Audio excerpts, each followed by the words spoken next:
Hay una auténtica histeria en la Unión Europea. Amigos, no recuerdo algo así desde hace mucho tiempo, que todos los ministros de Asuntos Exteriores de los países europeos se reúnan de emergencia en un solo lugar para discutir un único tema.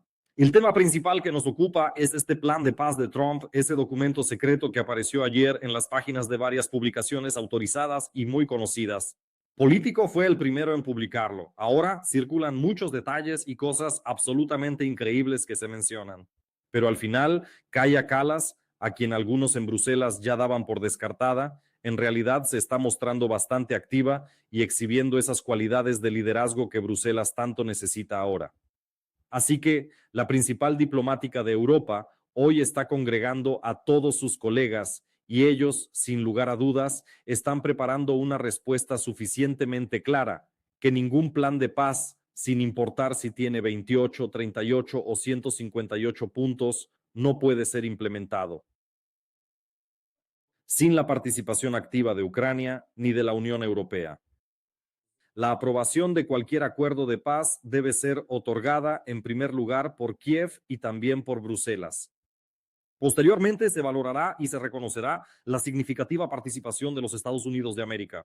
Y de Moscú ni se habla en absoluto, ya que es el agresor. Esa es la respuesta. No sé qué tan apropiada sea hoy, si les gusta o no, pero hoy por hoy esa es la postura de Europa. Y si alguien pensaba que la Unión Europea se mantendría al margen y simplemente asentiría hacia Donald Trump diciendo, uff, qué bien.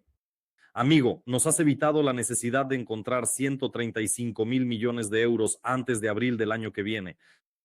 Así que, amigos míos, están muy equivocados porque, en efecto, este preciso momento con Kaja Kallas demuestra algo verdaderamente interesante y que se opone bastante a ese pragmatismo en el que todos nos encontramos inmersos y vivimos, donde el dinero y el comercio son considerados lo más importante.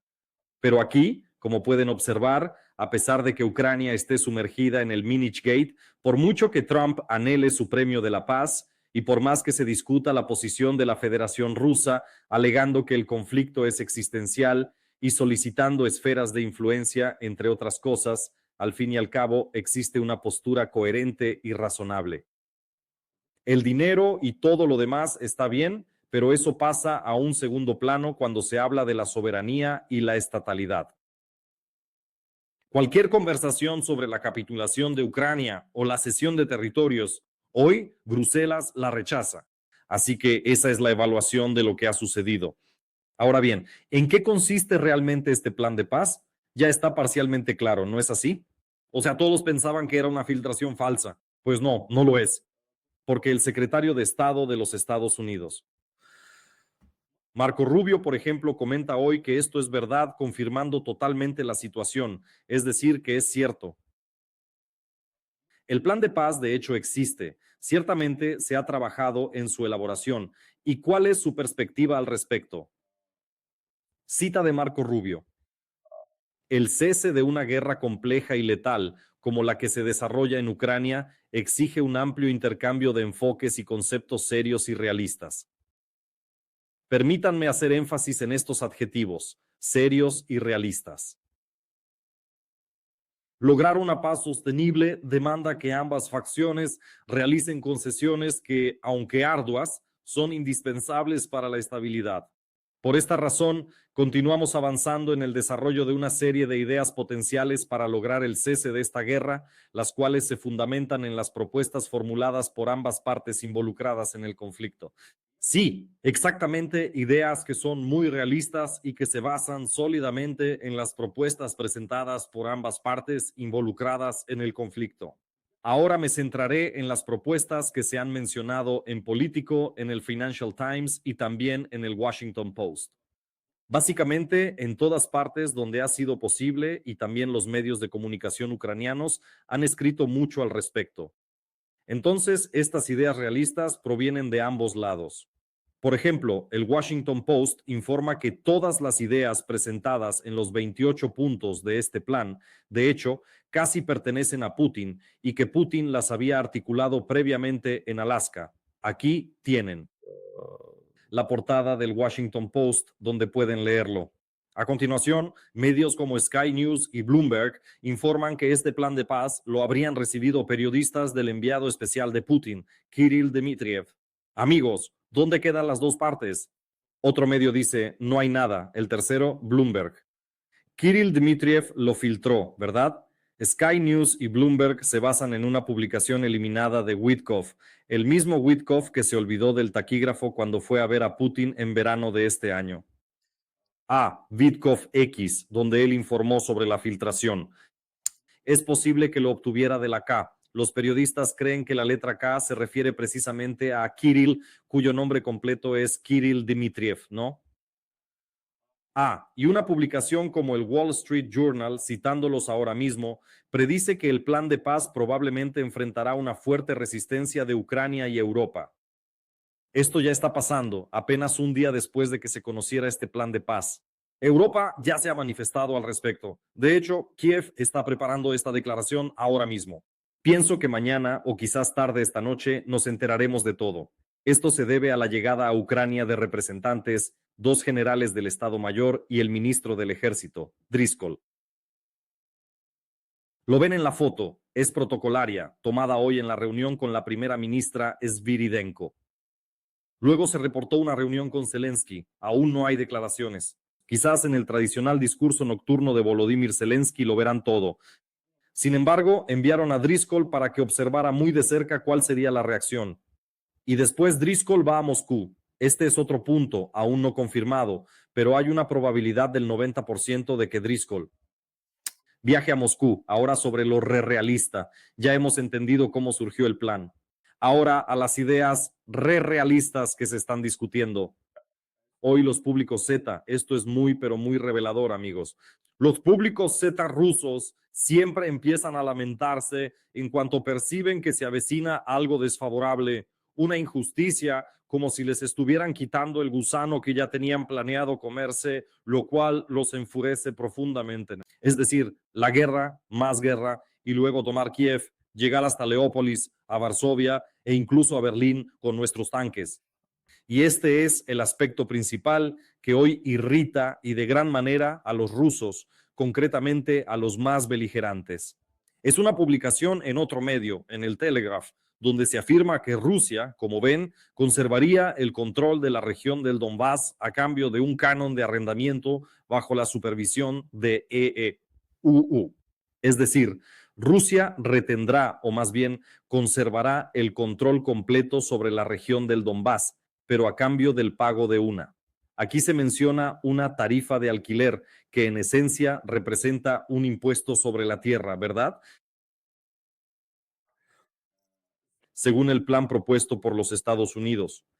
Es decir, la idea realista que provino de alguna de las partes se presenta de esta manera. Y en la actualidad, esta situación está provocando una irritación extrema en Moscú, en el Kremlin y entre esos propagandistas Z. ¿Por qué? Porque no se trata de ninguna conquista del Donbass. El Donbass en alquiler, el Donbass en alquiler. Saben, cuando lees noticias así, entiendes que, bueno, sí, puede que sea absurdo, que no te quepa en la cabeza o lo que sea, pero entiendo de dónde puede surgir esta idea. Es decir, es una historia formalizada que, y esto lo explico, que quede claro, no apoyo ninguna concesión territorial. Y creo que esa es la posición oficial, que yo también respaldo, es la posición oficial de Kiev y también de Bruselas, que no puede haber ninguna concesión territorial. Pero he aquí que este movimiento no es simplemente una jugada de caballo. Como digo, es un movimiento que va mucho más allá de un simple caballo, ¿verdad? ¿Por qué? Porque la idea es esta. Jurídicamente, si un territorio se da en alquiler, no precisa de modificaciones constitucionales ni de votaciones por mayoría constitucional, ni tampoco de la realización de referéndum alguno, ¿entienden? Esto aniquilaría a quien lo haga. Si Zelensky firma algo así, lo destruiría políticamente, ¿no? Sin embargo, por otra parte, esto finaliza completamente cualquier discusión sobre el control o la ausencia de él. Legalmente, la totalidad de Donbass seguirá siendo parte de Ucrania. Me refiero a la porción que Rusia no ha logrado conquistar. Sin embargo, en la práctica, la Federación Rusa sería la que se beneficiaría de todos los bienes, los recursos naturales y las propiedades del pueblo ucraniano y pagaría por ello una especie de alquiler. En fin, sí, una idea realista que se ha escuchado y que se está trabajando en Estados Unidos. Esto es simplemente. A continuación, hablemos de la reacción. Esta es una de las ideas. Ahora no quiero dedicar tiempo a enumerar otras posturas como la de la reducción, no de las fuerzas de defensa, sino de manera sutil de las Fuerzas Armadas de Ucrania en 2,5 veces, ¿cierto? A ver, hagamos cuentas. Las Fuerzas Armadas de Ucrania, la cifra de hecho la dio Volodymyr Zelensky, son unos 700,000, solo las Fuerzas Armadas. Luego hay otras fuerzas de defensa que se suman. Bueno, 700,000 ya están reducidas 2,5 veces. Esto nos hace volver a la cuestión de la cifra. ¿Fueron 300 o fueron 300,000? Eso es algo más que al inicio de la invasión a gran escala. O sea que Estados Unidos espera que esta sea una propuesta aceptable para Kiev. Entraron a la invasión abierta con 200, 250,000 y acabarán con 300,000. Fantástico. Es más de lo que había al principio. Otra propuesta muy realista también. Y así con todo lo demás. Es decir, en realidad no hay mucho de qué hablar sobre esto porque en su totalidad es bastante irrealista. Pero entendiendo el principio de la diplomacia, uno tiene que ser consciente como consumidor de esta información. Siempre se presenta la historia más increíble, la cual después se va reduciendo hasta alcanzar el nivel más realista posible. Quizás a esto es a lo que se refiere Marco Rubio cuando expresa todo esto. La reacción de los rusos, del gobierno ruso, del Ministerio de Asuntos Exteriores. Les recuerdo que este plan se le atribuye a Dmitriev. Pues bien, Lavrov y su equipo, amigos, son prácticamente antagonistas de Dmitriev. Y el periódico Kommersant rápidamente publicó una entrevista con el embajador ruso en Washington, Alexander Darchiyev, abordando las perspectivas de las relaciones con Estados Unidos. Y bueno, la idea principal es que el diálogo estancado no se detuvo, como diciendo, estamos de nuevo en la cima, no hicimos nada en un mes y ahora miren cómo se activó todo. Peskov hoy también afirma de forma completamente contundente, bueno, no hay absolutamente nada nuevo en esto, ¿verdad? Bueno, como que no hay nada nuevo, no está pasando nada, pero ahí lo tienen. Erdogan declaró que espera la continuación del proceso de Estocolmo. Moscú, Moscú está abierta a continuar, Moscú está abierta a las negociaciones. La pausa que surgió en realidad por la falta de voluntad del régimen de Kiev de continuar este diálogo. Pues eso, es decir, aquí tampoco hay nada completamente nuevo. Según los principales voceros de la Federación Rusa, no los públicos Z, no hay ninguna historia extraordinaria. En este momento, nada relevante está sucediendo. Continuemos. ¿Cuál es nuestra reacción? Se imaginan más o menos, ¿no? Esperamos ahora la oficial del presidente Zelensky que dirá, bueno, que todo esto va por mal camino. Un poco más sobre los rusos. El Ministerio de Asuntos Exteriores aborda las negociaciones con suma cautela, exigiendo una discusión detallada. Además, se enviaron señales a los estadounidenses sobre una mayor disposición al diálogo. Uno de esos gestos es la cautelosa declaración del embajador ruso Darchev, a quien ya mencioné. Él enfatizó que debemos reaccionar con calma a las declaraciones de Trump sobre la posible reanudación de pruebas nucleares de ya que buscan su superioridad militar. Los interlocutores confirmaron que Kiev no participó en el acuerdo, aclarando que las conversaciones abarcaron una gama más amplia de temas, no solo la operación militar especial en Ucrania.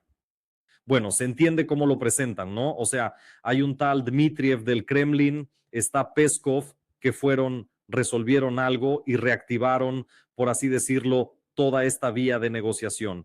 Y el Ministerio de Asuntos Exteriores declara, sí, pero no estamos dialogando con Estados Unidos sobre Ucrania en lo más mínimo. Eso es solo una pequeña parte. Nosotros somos los que decidimos el destino del mundo. Esto es lo que sucede. Y a Kiev no la invitaron. He aquí la razón. Y sí, no la invitaron porque las propias negociaciones incluían un espectro más amplio de cuestiones. Entonces, amigos, esto no es para nada un plan de paz, es simplemente una charla sin sentido entre Washington y Moscú o entre Trump y Putin o sus representantes sobre algo en lo que de repente incluyeron a Ucrania como por casualidad. Eso precisamente es lo que en esencia esto representa.